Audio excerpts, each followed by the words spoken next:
Olá, meus amados, paz seja convosco. Nós continuamos falando sobre a natureza dos anjos. Os anjos são perfeitos e sem falha. Nós vemos isso em Gênesis 1:31. Parte dos anjos tornaram-se rebeldes e caído. Observamos isso em Judas, 2 Pedro 2:4. Alguns deles foram aprisionados no Tártaro.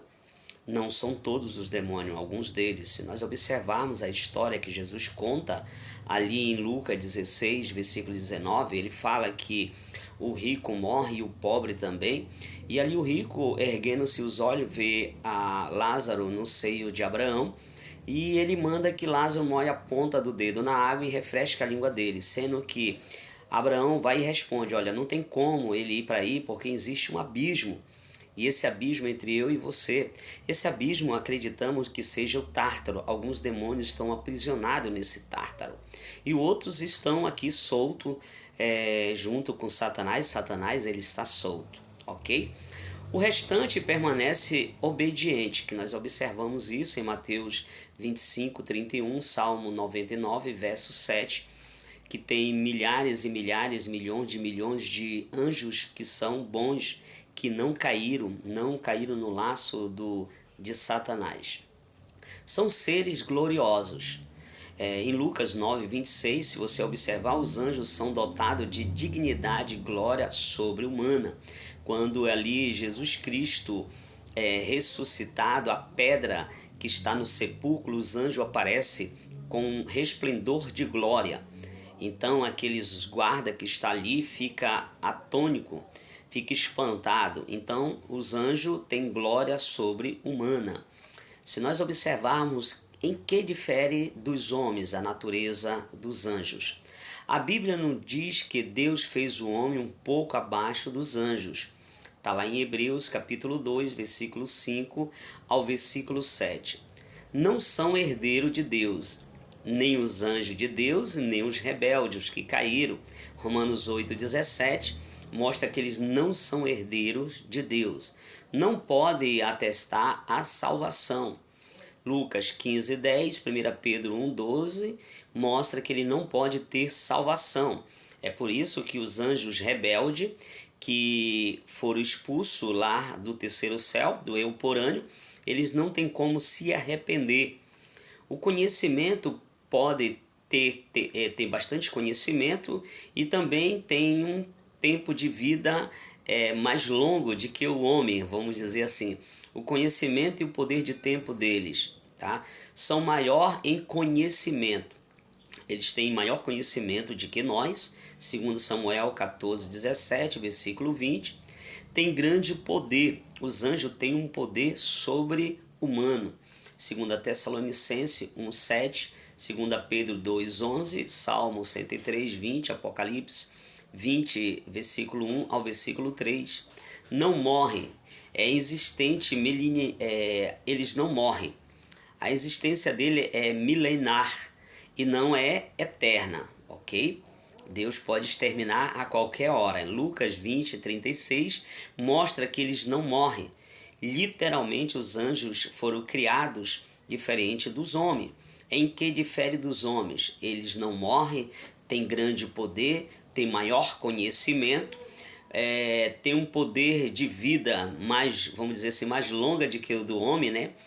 E mostramos isso porque os anjos ele tem grande diferença sobre a nossa vida, né? Eles são diferentes de nós, que temos uma vida aqui na Terra como ser humano. Nós somos tricotômico, corpo, alma e espírito, sendo que os anjos são espírito, tá? Visível ou invisível. A Bíblia assinala que os anjos mais comumente são invisíveis aos homens pelo fato de serem espírito. Então os anjos eles são espírito.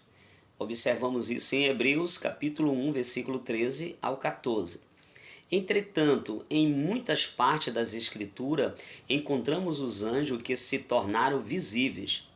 Quando ocorre esta visibilidade, pode ter aparência humana. Observamos isso em Gênesis 19, versículo 1 ao versículo 5, que ele tem essa aparência humana.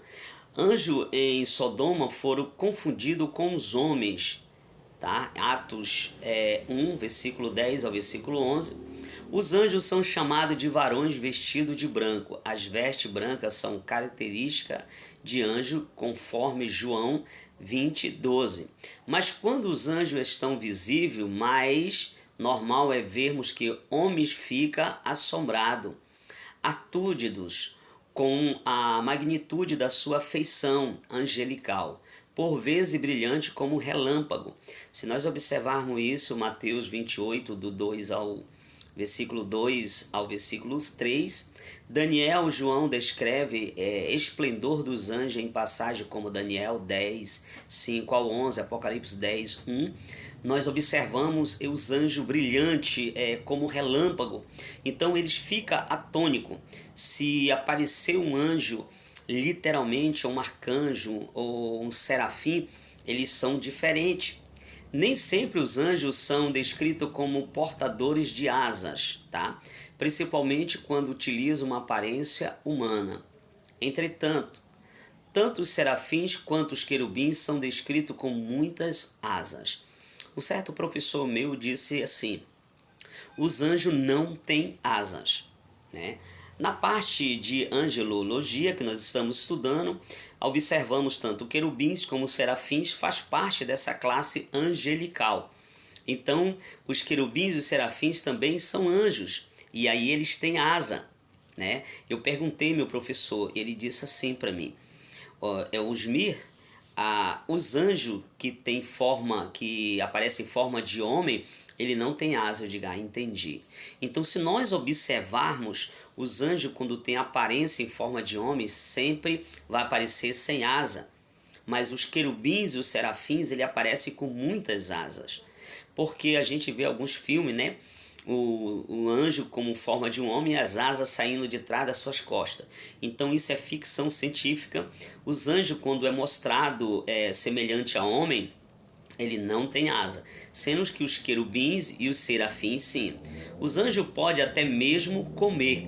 Nós observamos isso em Gênesis 18, versículo 2, versículo 8, Gênesis 19, versículo 1 ao 3, Salmo 78, verso 25. Se nós observarmos os anjos, os três anjos, aparece ali a Jacó ou Abraão. Então ali ele pega, mata um novilho e prepara aquele alimento e eles comem. Literalmente eles podem comer quando ele tem essa aparência humana. Isso sim é a natureza dos anjos. Isso nós estamos observando, tá? A natureza dos anjos e o visível e o invisível dele. Se nós observarmos, os anjos sempre têm as suas atividades, as atividades dos anjos. Nós vamos observar isso na próxima aula, mas preste bem atenção. Nós estamos falando sobre a natureza desses seres invisíveis e que Deus possa nos abençoar neste conhecimento sobre esses seres invisíveis que